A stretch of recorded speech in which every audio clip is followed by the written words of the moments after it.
This week has been a heavy week. I watched that video of Judy Wamboi, the one for Kiambu Hospital, and it really triggered me. Why? Because I know her pain. The worst thing a parent can do is to bury their kids. My son was unalived by Avenue Healthcare, Thika.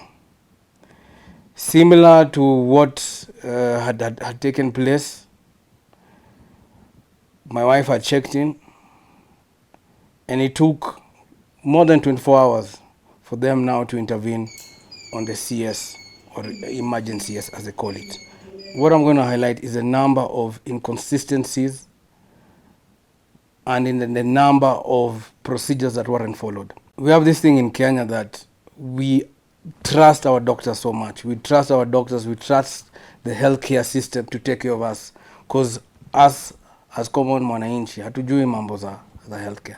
I put my trust in the healthcare system, especially Avenue Healthcare Thika, which is a private hospital, one of the most expensive hospitals we have in this country. And I want to tell everyone that whatever happened to Judy Wamboi in Kiambu Hospital happened to me at Avenue Healthcare Thika. The same BS they have given Judy, that it's going to be investigated. If there are any instances of malpractice, then it shall be dealt with. That we follow through those cases to their conclusion. This case right now, we are following it. We have already started investigations. But let me ask you, will it bring back my child? Will it bring back baby Mali, Mugo Mukunya? It's not. And again, I ask myself, can a hospital investigate itself? I remember on that night, and I'll dwell this in a more detailed video, from the moment I lost baby Mali Mugo Mukunya, or the moments they unalive them, because we arrived at Thika Avenue Healthcare a day before, and we admitted at around 3 p.m. Mother was healthy, baby was healthy. Avenue Healthcare has a question to answer. How does mother arrive healthy, baby arrive healthy and kicking and moving, and then I get a dead child?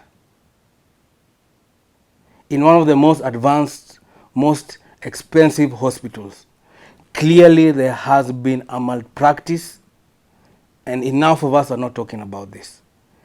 And it pained me when I saw the story of Judy Wamboi, because a lot of us who go through this, we do not talk, we do not come out and open and hold these hospitals accountable. That was a death that happened after my child, baby Mali, had gone. And I'm taking it upon myself to protect each and every other mother and child that will come after us. And I mean us is my wife and I, and any other mothers who have lost their children, any other family members who have lost their wives and their daughters to malpractices that are so severe. In my case, we were 10 days overdue. There were instances of fecal matter. Mtoto alikuwa ameenda choo kwa tumbo. Again, when we went to the induced labor for over 6 hours, we pushed for over an hour before they sought the intervention of emergency, yes. During the labor, they applied what I came now to learn later is called fundal pressure, a practice that's banned by the WHO. And if you read all reports that talk about fundal pressure, they actually cause damage to the child. And you can see by the pictures here that my son, baby Mali, his head was distorted because of how much pressure they put on the tummy of the mother during that labor. There's clearly a negligence or malpractice to the severest degree since we were admitted at Avenue Care Thika. And this is just a warning to all other mothers, to all other patients that are going to seek this healthcare facility. Because they have given me the same BS they've given Judy Wamboi, that they're going to investigate, that their procedures are above board, and all other man of BS they tell you. But what is happening up to this moment when I'm doing this video is a clearly well planned, well managed cover up. Because even I remember on the D-Day, they didn't tell me what has gone wrong. Afadhali huyo mwenye anaongea.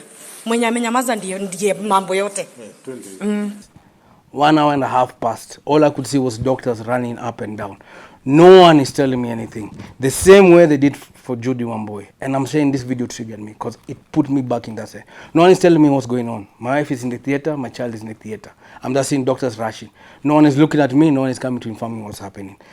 Through the cracks of the doors, I was able to see there was a well-staged meeting where the doctors themselves were doing what I now call out as a clearly plan to secure themselves and cover their behinds. We're dealing with people or a healthcare system, and these hospitals especially, getting away with pure murder. Mwana ni akwirire nda acoke ahonie kironda ndari mwana na niguo mamuigire angekua si mumusevu basi azae mwingine. And I want to call these certain hospitals out because of what they are doing and what they have been doing.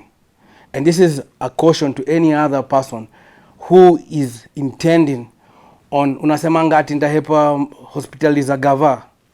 My friend, the same nonsense is happening in the private hospitals. They unalived my child and they slapped me with a bill of 271,000.